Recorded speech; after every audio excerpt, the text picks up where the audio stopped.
Shalom, saudaraku yang dikasihi oleh Tuhan. Kita jumpa kembali untuk bersama-sama bersekutu, mendengarkan firman Tuhan, dan juga untuk menaikkan syafaat kita kepada Tuhan kita yang adalah pemilik hidup kita. Untuk firman yang akan kita dengarkan, marilah kita sama-sama berdoa. Kami bersyukur ya Tuhan atas kesempatan, atas waktu yang begitu indah yang Tuhan berikan kepada kami. Hingga pada saat ini kami Tuhan perkenankan untuk mendengarkan firman-Mu, untuk bersekutu bersama dengan saudara-saudara kami dimanapun berada pada saat ini. Dan juga untuk menyampaikan syafaat kami kepada Tuhan, Sang Pemilik kehidupan kami, sumber dari segala berkat dalam hidup kami. Berbicaralah ya Tuhan, dan berkati kami, penuhi hati kami dengan Roh Kudus-Mu, sehingga sungguh kami dapat mengerti akan apa yang kami dengarkan pada saat ini. Dan ini akan menjadi kekuatan kami untuk menjalani hidup yang Tuhan berikan kepada kami. Di dalam nama Yesus kami berdoa. Amin. Saudaraku yang dikasihi oleh Tuhan, firman-Nya yang akan kita dengarkan pada hari ini terambil dari kitab 2 Tawarikh 20 ayat 14 sampai dengan ayat yang ke-15. Demikian bunyinya. Lalu Yahaziel bin Zakaria bin Benaya bin Matanya, seorang Lewi dari Bani Asaf, dihinggapi roh Tuhan di tengah-tengah jemaah dan berseru, "Camkanlah, hai seluruh Yehuda dan penduduk Yerusalem dan tuanku Raja Yosafat, beginilah firman Tuhan kepadamu. Janganlah kamu takut dan terkejut karena laskar yang besar ini, sebab bukan kamu yang akan berperang, melainkan Allah." Saudaraku yang dikasihi oleh Tuhan, berita sukacita, kabar baik sampai kepada kita pada saat ini.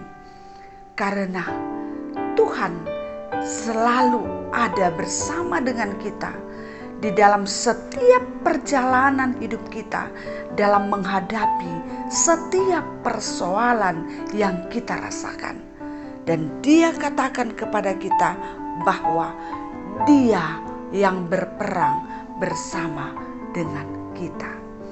Saudaraku yang dikasihi oleh Tuhan, apa yang terjadi di tengah-tengah kehidupan orang Yehuda, bangsa Yehuda yang pada saat itu di bawah kepemimpinan Raja Yosafat.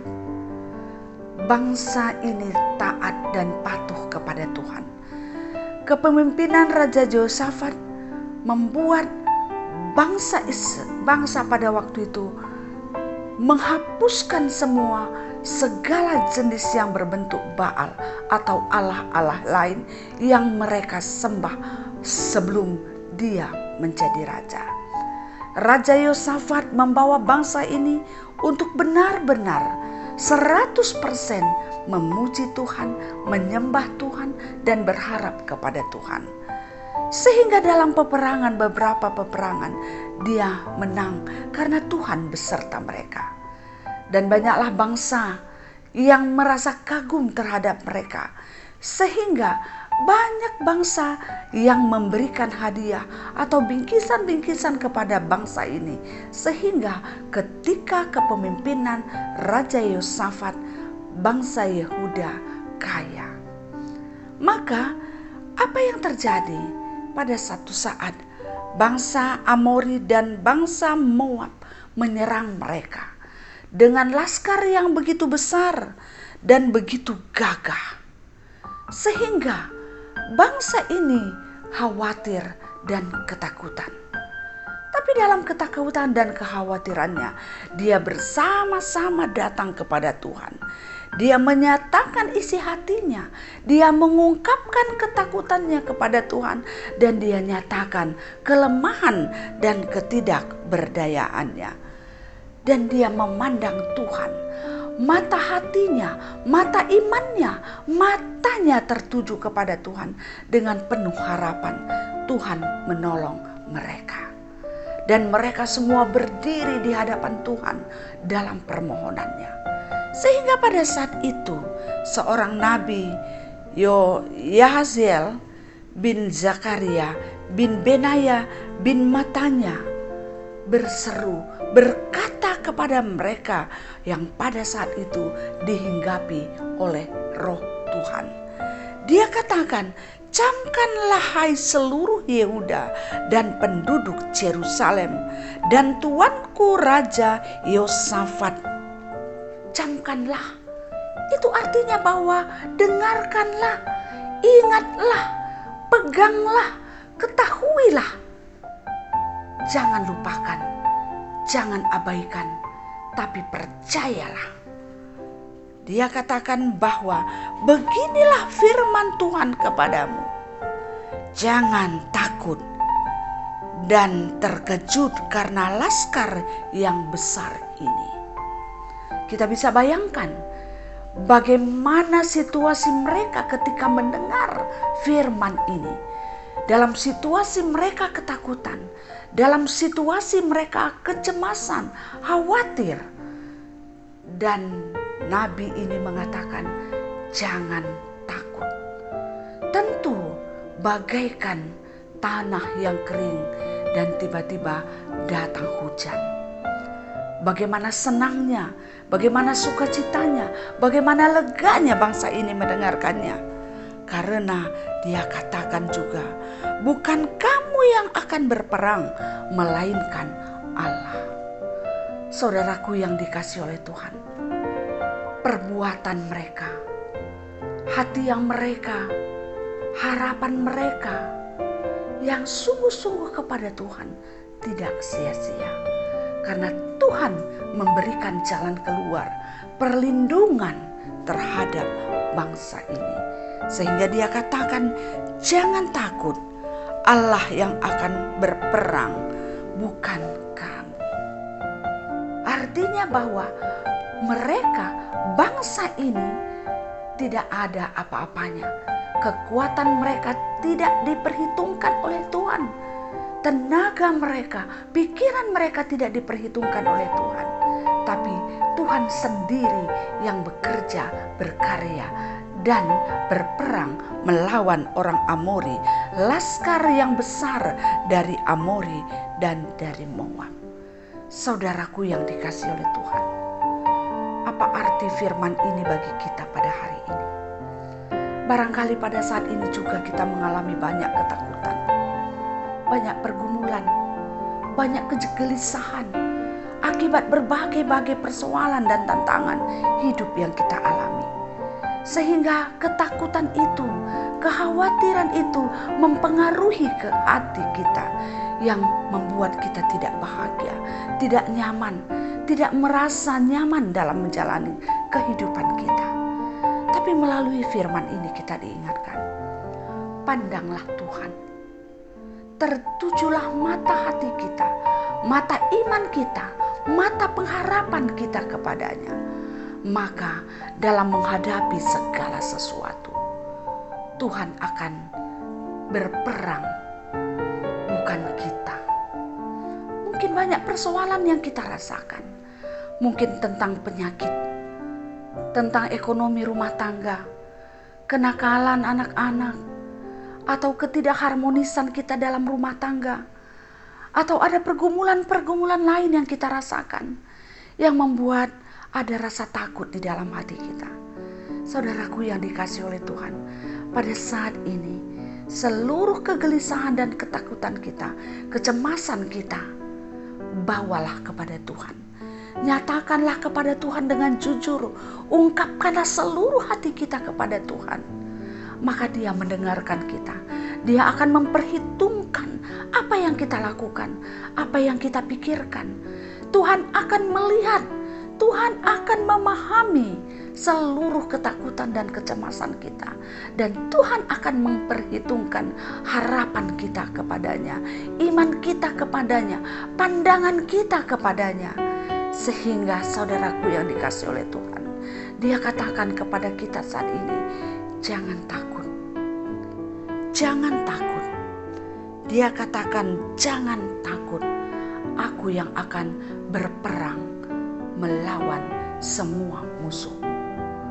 Tuhan akan berperang bersama-sama dengan kita untuk melawan seluruh persoalan dan penderitaan kita.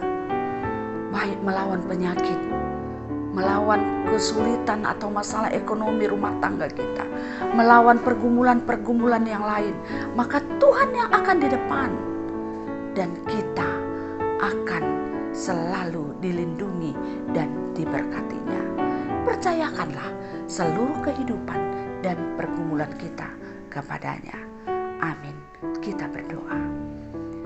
Terima kasih ya Tuhan, kami datang ke hadirat-Mu untuk memohon berkat dan kekuatan Tuhan di dalam Roh Kudus Tuhan, yang pada saat ini kami diingatkan untuk boleh memandang Tuhan. Mata hati kami memandang Tuhan, mata iman kami, mata pengharapan kami pandang Tuhan dengan mengungkapkan seluruh pergumulan kami, ketakutan kami, kekhawatiran kami, persoalan kehidupan kami. Maka Tuhan katakan, jangan takut, karena Tuhan yang akan berperang, bukan kami. Terima kasih ya Tuhan, kami percaya ketika Tuhan bertindak untuk hidup kami, berperang melawan penyakit yang ada dalam hidup kami, berperang melawan pergumulan kami, ekonomi rumah tangga kami, ketidakharmonisan rumah tangga kami, dan pergumulan-pergumulan yang lain. Kami percaya Tuhan, di dalam kuasa-Mu, di dalam kekuatan-Mu, kami akan menjadi pemenang. Kami tidak takut, kami akan berdiri dengan tegak untuk menghadapi seluruh pergumulan ini, dan kami percayakan seluruhnya ke dalam tangan Tuhan. Dan pada saat ini ya Tuhan, kami berdoa kepadamu, ampunilah kami dalam semua kekurangan, dosa dan kelemahan kami. Maafkanlah kami ya Tuhan yang selalu berbuat salah di hadapan-Mu, sehingga doa-doa yang kami sampaikan Tuhan berkenan untuk mendengarkannya. Kami berdoa pada saat ini ya Tuhan, untuk kehidupan kami. Berikanlah kesehatan, berikanlah sukacita, berikanlah damai sejahtera-Mu kepada kami, dan berikanlah kekuatan kepada kami untuk menghadapi setiap situasi hidup kami. Terkhusus pada saat ini ya Tuhan, kami berdoa untuk saudara-saudari kekasih kami yang pada saat ini mengalami sakit, yaitu Bapak Artania Pelawi dan juga vikaris kami April. Tuhan, kami berdoa untuk mereka. Berkenanlah Tuhan untuk menjamah tubuhnya, memberikan kesehatan kepadanya. Tuhan, seperti firman yang kami dengarkan, Tuhan yang berperang untuk melawan penyakit yang ada di dalam dirinya. Dan juga kami berdoa untuk semua keluarga yang mengalami penyakit. Kami mohon kepadamu ya Tuhan. Kami berharap kepadamu ya Tuhan. Tuhan berkenan untuk menenangkan hatinya, untuk menguatkan hatinya, sehingga dia percayakan seluruhnya ke dalam tangan Tuhan. Dan keluarga-keluarga yang pada saat ini berduka, karena orang-orang yang Tuhan berikan selama ini ada di tengah-tengah mereka, tapi Tuhan sudah ambil darinya. Tuhan, kami berdoa untuk keluarga-keluarga, orang-orang yang berduka karena ditinggal oleh orang yang dia kasihi. Kami mohon kepadamu, Tuhan yang kuatkan, Tuhan yang hibur mereka, sehingga mereka bisa menghadapi seluruh kenyataan ini. Mereka bisa merasakan Tuhan tidak pernah meninggalkannya, sehingga mereka kuat dan terus bertahan untuk meneruskan kehidupan yang masih Tuhan berikan. Terima kasih ya Tuhan. Kami berdoa untuk bangsa dan negara kami. Kami berdoa untuk pemimpin kami. Berikanlah kesejahteraan kepada kami. Berkati pemimpin kami untuk boleh mensejahterakan bangsa kami. Tambahkan hikmat kebijaksanaan kepada mereka. dan jauhkanlah semua orang-orang yang hatinya yang pada saat ini ingin merusak bangsa kami. Sadarkan mereka, ubah hati mereka. Terima kasih ya Tuhan. Kami serahkan kehidupan kami dan doa kami. Di dalam nama Yesus kami berdoa. Amin. Demikianlah firman Tuhan dan doa yang sudah kita sampaikan kepada Tuhan. Maka damai sejahtera yang datangnya dari Tuhan, yang melampaui segala akal dan pikiran kamu, akan menyertai kamu dari sekarang sampai selama-lamanya. Amin. Salam sehat, dan hari ini kita rayakan Hari Perempuan Internasional. Selamat bagi kita semua sebagai perempuan, berbahagialah karena kita diciptakan Tuhan sebagai perempuan. Terima kasih.